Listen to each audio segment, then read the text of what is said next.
देश और दुनिया में हरियाणा के नाम के झंडे गाड़ने वाले कबड्डी टीम के खिलाड़ी आज सुविधाओं के अभाव में जी रहे हैं। जी हाँ, सुनने में थोड़ा अजीब जरूर लगेगा, लेकिन ये सच है। नारनौत के नाड़ा गांव की 3 खिलाड़ियों ने पंजाब में हुए सर्कल कबड्डी वर्ल्ड कप में सराहनीय प्रदर्शन कर भारत को जीत ही नहीं दिलवाई, बल्कि प्रदेश का नाम पूरे देश में रोशन कर दिया। लेकिन आज ये लड़कियां सुविधाओं के अभाव में महज 50 गज में लकड़ी और सीमेंट के औजारों के साथ प्रैक्टिस करने को मजबूर हैं। एक तरफ तो गोल्ड मेडल हासिल करके खुशी हो रही है, दूसरी तरफ हमें दुख हो रहा है क्योंकि हमारे लिए सरकार ने कोई भी व्यवस्था नहीं करवाई। खुद प्राइवेट स्कूल में प्रैक्टिस जहाँ पर 50 फुट का ग्राउंड है, हमने देसी फार्मूले के साथ सामान बनाया जिससे हम अभ्यास करते हैं, लेकिन सरकार हमें कुछ भी नहीं दे रही। हमारी सरकार से मांगे है कि हमें नौकरियां, बढ़िया से बढ़िया नौकरियां दी जाए, डीएसपी स्तर की, और हमारे लिए खेलने का स्थान भी दिया जाए। सरकार की पदक लाओ पद पाओ और दूसरी नीतियों को देखकर भले ही खिलाड़ियों की उम्मीदें बढ़ गई हों, लेकिन इन कबड्डी के विश्व चैंपियन खिलाड़ियों को देखकर कईयों का मनोबल कम हो जाएगा। अभिभावक के साथ साथ इनके कोच भी इस बात से इनकार नहीं करते। कोई सुविधा नहीं, मतलब कोई नौकरी के बारे में या कोई आर्थिक सुविधा नहीं दिया गया है, और ना मेरे पास ग्राउंड है। मैंने बड़े दुख की बात है कि मेरे इतने मतलब लेवल पर मैंने बच्चे तैयार किए और बच्चों के बारे में ना तो कोई नौकरी की सुविधा दी गई है, ना ग्राउंड की सुविधा मेरे पास। अब सवाल ये उठता है कि अगर पदक लाओ पद पाओ की नीति है, तो आखिर इन खिलाड़ियों को वो सम्मान क्यों नहीं मिल रहा है जिसकी वो हकदार हैं? अगर विश्व विजेता खिलाड़ियों को भी सुविधा नहीं दी गई तो प्रदेश के उभरते खिलाड़ियों का मनोबल भी काफी हद तक टूट जाएगा। आई विटनेस न्यूज के लिए नारनौत से सोनू शर्मा की रिपोर्ट। तो ये जो तस्वीरें और ये रिपोर्ट जो आप देख रहे थे, ये उस राज्य की है जहां पर खेल नीतियों के बारे में विस्तृत रूप से बात की जाती है और ये कहा जाता है कि खिलाड़ियों को आगे लाने के लिए हम रोज नए नए नियम लागू कर रहे हैं और वो पदक लाएंगे अगर तो उन्हें पद दिया जाएगा, उनको नौकरी दी जाएगी। लेकिन जमीनी हकीकत क्या है, ये हमने आपको इस रिपोर्ट में दिखाने की कोशिश की और इसी मुद्दे पर आज हमारी चर्चा होगी। और इस चर्चा में मुकेश डागर साहब मेरे साथ मौजूद हैं, जो कि सामाजिक कार्यकर्ता हैं और बास्केटबॉल प्लेयर भी रह चुके हैं। तो ये बेहतर तरीके से एक खिलाड़ी के जीवन के बारे में और उसके जीवन में खेल से जुड़ी हुई चीजों का जो अभाव होता है, इस बारे पर प्रकाश डाल पाएंगे। डागर साहब, सबसे पहले तो बहुत बहुत स्वागत है आपका आई विटनेस न्यूज में। आपका भी बहुत बहुत स्वागत है और आपके चैनल का कि आपने मेरे को यहाँ मौका दिया अपनी बात रखने का। जी, अभी आपने ये रिपोर्ट देखी और आपने देखा कि कैसे विश्व स्तर पर देश का नाम रोशन करने वाले, हरियाणा का नाम रोशन करने वाले खिलाड़ी एक छोटे से ग्राउंड में मजबूर हैं कि वो ईंट से अपनी एक्सरसाइज करें, अपना वार्म अप करें, और जो लकड़ियां हैं उसकी सहायता से ये कहीं ना कहीं आहत करती हैं ऐसी चीजें कि आखिर क्या हो रहा है, जो जिससे हम सम्मान की उम्मीद कर रहे हैं, क्या उसे सम्मान का हक नहीं है? बिल्कुल दुख होता है। हमारी 3 छात्राएं जो स्कूल में स्टूडेंट हैं, उन्होंने वर्ल्ड चैंपियनशिप के अंदर भाग लिया और वहाँ से वो मेडल जीत के आए हैं और नंबर 1 पे रहे हैं। और जैसे कि हरियाणा की नीति है कि पदक लाओ और पद पाओ की नीति है, बिल्कुल उनको डीएसपी के लिए रिजर्व करते हैं और उनको डीएसपी की पोस्ट उनको मिलनी चाहिए। और वहाँ के जो क्षेत्रीय, जो हमारे जो खेल संघ है, उनको भी वहाँ पे देखना चाहिए और उनकी बात ऊपर तक पहुँचानी चाहिए। होना तो बहुत कुछ चाहिए, क्योंकि जब कोई शख्स किसी समाज में कुछ अच्छा एलिमेंट ऐड करता है तो हम यही उम्मीद करते हैं और यही कोशिश करते हैं कि उस इंसान के साथ भी अच्छा ही होना चाहिए, लेकिन ऐसा हो नहीं रहा है। और जिस तरीके का रवैया आपको लगता है राज्य सरकार की तरफ से अपनाया जा रहा है या राज्य में खेल मंत्री की तरफ से अपनाया जा रहा है, कहीं ना कहीं आने वाले जो खिलाड़ी हैं या आने वाली जो पीढ़ी है जो इस खेल में उतरेगी, उसको कहीं ना कहीं ये चीजें आहत कर रही है और शायद से वो इस मनोबल के साथ ना खेल पाए। बिल्कुल, हरियाणा में पहले तो वैसे एक बड़ा रिजर्व टाइप है लड़कियों के लिए, और लड़कियों को अगर भेजा भी जाता है और इस तरह से उनके साथ दुर्व्यवहार होता है और उनकी कोई सुनी नहीं जाती, तो ये गलत है। इस तरह का नहीं होना चाहिए। जबकि हरियाणा अपने आप को नंबर 1 बताता है कि खेलों के अंदर हमारे सबसे ज़्यादा मेडल हैं, सबसे ज़्यादा उनको सबसे ज़्यादा फैसिलिटीज उनके पास है, परंतु हकीकत आप दिखा रहे हैं, इस तरह की हकीकत भी है कि जो वर्ल्ड चैंपियन है, इससे ऊपर मुझे नहीं लगता कि इससे ऊपर भी कोई और चैंपियनशिप होती होगी। वर्ल्ड चैंपियनशिप लास्ट चैंपियनशिप है और इसके अंदर उन्होंने मेडल जीता है और वो बिल्कुल अब उनका हक उनको मिलना चाहिए, उसके लिए हकदार है। बिल्कुल। डागर साहब, आप भी खेल क्षेत्र से संबंध रखते हैं, आप भी बास्केटबॉल खेल चुके हैं, जरूर अपने खेल के दौरान भी आपने इस चीज का अनुभव किया होगा कि किस तरीके की जरूरतें खिलाड़ी की होती हैं। हर पहलू से ले लीजिए, फिर आप खान पान से ले लीजिए, या फिर प्रैक्टिस को लेकर के अच्छे ग्राउंड की बात कर लीजिए, अच्छे स्पोर्ट्स इक्विपमेंट्स की बात कर लीजिए, इन तमाम पहलू पर कभी आपको लगा कि शायद से सरकार की तरफ से ऐसी मदद नहीं मिल पा रही है, ऐसी चीज़ें नहीं हैं जो एक खिलाड़ी को पीछे से बल दें कि हाँ आप कर सकते हैं और हम आपके पीछे खड़े हैं? बिल्कुल, देखो पहले तो सबसे जो बेसिक चीज़ें हैं वो है इनके इक्विपमेंट्स की। इनके पास अगर अच्छे इक्विपमेंट्स नहीं हैं और इनके पास इक्विपमेंट्स ना होने के बाद भी इन्होंने इतना अच्छा प्रदर्शन किया है, और जो दूसरे इनके जो साथी हैं वो आगे किस तरह से जा पाएंगे अगर उनको अच्छे इक्विपमेंट्स नहीं दिए जाएंगे, उनको बेसिक उनको डाइट नहीं दी जाएगी। और गवर्नमेंट का एक प्रावधान भी है कि जहाँ हमारे नेशनल लेवल के और नेशनल लेवल के जहाँ प्लेयर है उस गांव में ये विंग देते हैं, और विंग के साथ उनका डाइट का भी प्रावधान है। वो क्यों नहीं चल पाया इसके बारे में ये जरूर सवाल बनता है। खुशबू हमारे साथ हैं, कबड्डी खिलाड़ी हैं खुशबू अर्जुन। छात्राओं की तस्वीर हम दिखा रहे हैं, इन्हीं में से एक है खुशबू। खुशबू, बहुत बहुत स्वागत है आपका आई विटनेस न्यूज में। जी हाँ, मेरा नाम खुशबू है, मेरा गांव नाड़ा है। मैं 21 से बोल रही हूँ। 2013 में वर्ल्ड कप में मेरा चयन हुआ और मैंने इंडिया को गोल्ड मेडल दिलाया जी। लेकिन हमें कोई रोजगार या कोई सम्मान नहीं मिला, इसलिए मेरी हरियाणा सरकार से दरख्वास्त है कि वो हमें भी रोजगार दे, उस पद पर मनोनीत करे। खुशबू, लेकिन हरियाणा सरकार की तरफ से तो ये नीति चलाई जा रही है खेल क्षेत्र में कि अगर आप पदक लेकर आएंगे तो आपको पद मिलेगा, फिर आखिर क्या वजह रही कि आपको इस तरह से इस सुविधा का लाभ नहीं मिल पाया?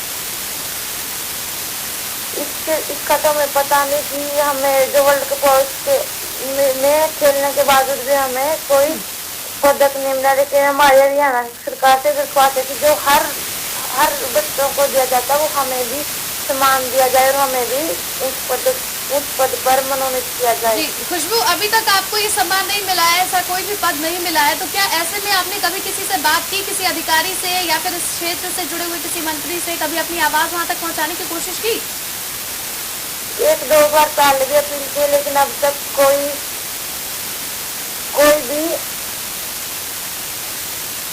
लेकिन अब तक हमारे लिए कोई भी अधिकारी से विशेष बात नहीं हुई है। किस तरीके का व्यवहार आपके साथ किया गया जब आपने अपने पदक के अनुसार पद की बात कही, या जब आपने ये कहा कि विश्व स्तर पर आपने बेहतर प्रदर्शन किया है, विश्व में हरियाणा का नाम रोशन किया है, तो किस तरीके का बिहेवियर रहा उनका आपके प्रति, और जो मांगे आपकी तरफ से रखी गई उस पर किस तरीके की प्रतिक्रिया रही उनकी? जो हमारा चयन इंडिया की टीम में होता है, हमने अपना बढ़िया प्रदर्शन कर सभी टीमों को हराकर इंडिया को गोल्ड मेडल दिला और हमने हरियाणा का नाम भी रोशन किया है। इसलिए हमारी सरकार से दरख्वास्त है कि वो हमें भी उस पदों पर मनोनीत करे जी और हमारे लिए खेलने की सुविधा करे।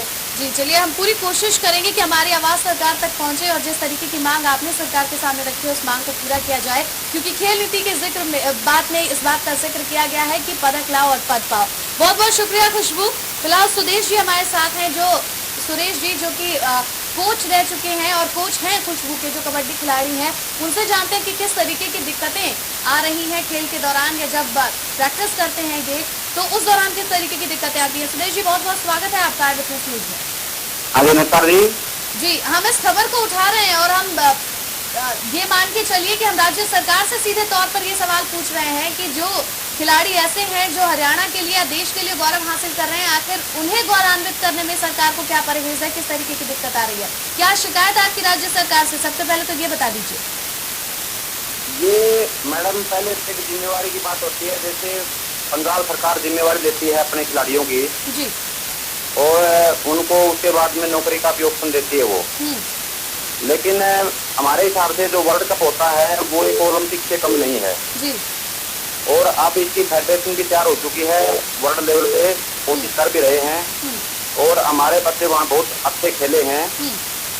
और आने के बाद में सरकार की तरफ से मतलब कोई ऐसी सावधानियां है कि बच्चों को कोई नौकरी या कुछ और सोर्स प्रदान किया जाए जी। और हमें उम्मीद है कि हरियाणा सरकार हमारे बच्चों की तरफ देखेगी, खिलाड़ियों की तरफ ये सरकार ध्यान दिए हुए है। जितने खिलाड़ी ओलंपिक में या एशियाड में आए हैं उनको नौकरी वगैरह दी गई है जी। तो हम इस उम्मीद पे बैठे हैं कि हमारे बच्चों को भी हरियाणा सरकार कुछ न कुछ नौकरी वगैरह रोजगार देगी। जी सुरेश जी, क्या लड़कियों के बेहतर प्रदर्शन के बाद आप जाकर के मिले खेल मंत्री से या फिर मुख्यमंत्री से मिलने की कोशिश की, राज्य सरकार से मिलने की कोशिश की कि अब इन्होंने इतना अच्छा गौरव हासिल किया हरियाणा के लिए तो इनके लिए कुछ किया जाए?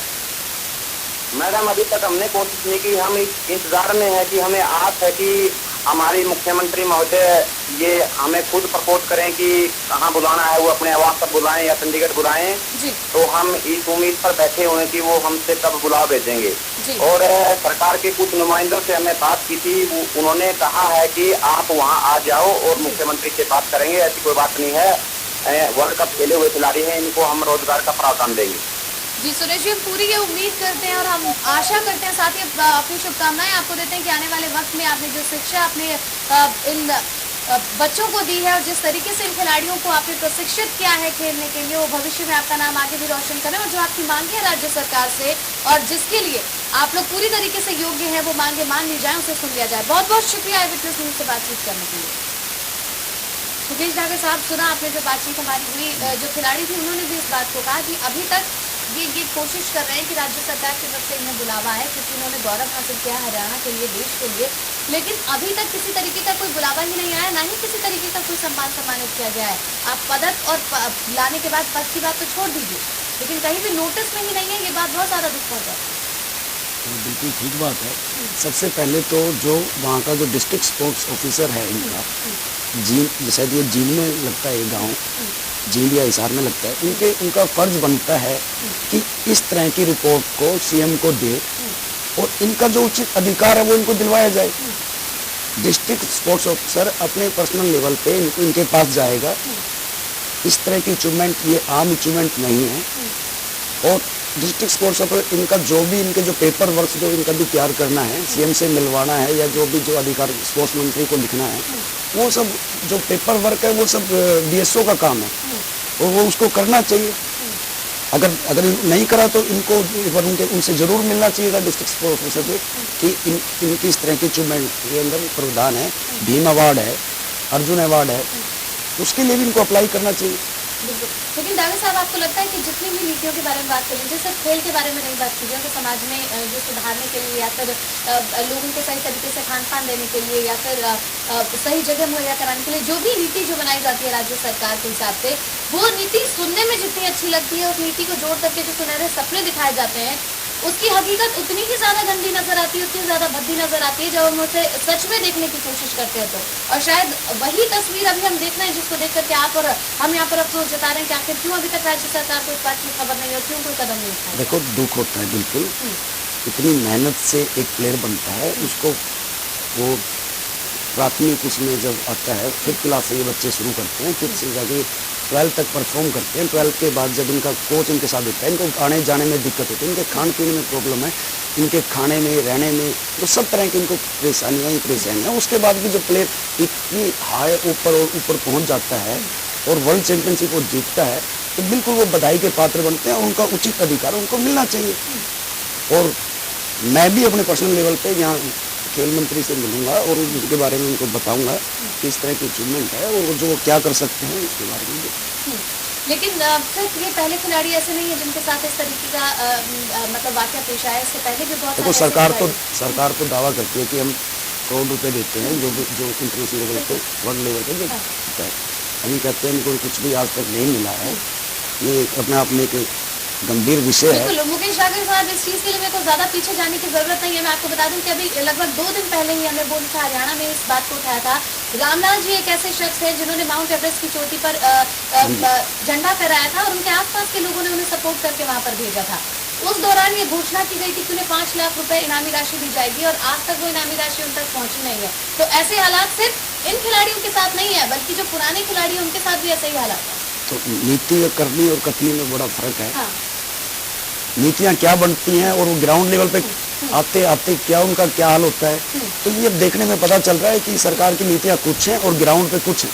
बिल्कुल, तो नीतियाँ अगर नियत से अलग होंगी तो जाहिर तौर पर उन नीतियों को लागू कर पाना बहुत मुश्किल होगा। बहुत बहुत शुक्रिया आपका इस कार्यक्रम में शामिल होने के लिए और सवालों के जवाब देने के लिए। इसके साथ ही आपका भी बहुत बहुत शुक्रिया और तमाम दर्शकों से हम कहेंगे कि आप लगातार इस कार्यक्रम में हमें कॉल करते रहिएगा और हमसे इस कार्यक्रम में जुड़ते रहिएगा, क्योंकि आपके सराहना के साथ ही और आपके सुझावों के साथ ही इस कार्यक्रम में हम बेहतर करने की कोशिश करते हैं। तो इसी के साथ फिलहाल आज इस कार्यक्रम में इतना ही, लेकिन कुछ और खबरों के लिए आप देखते रहिए आई विटनेस न्यूज। नमस्कार।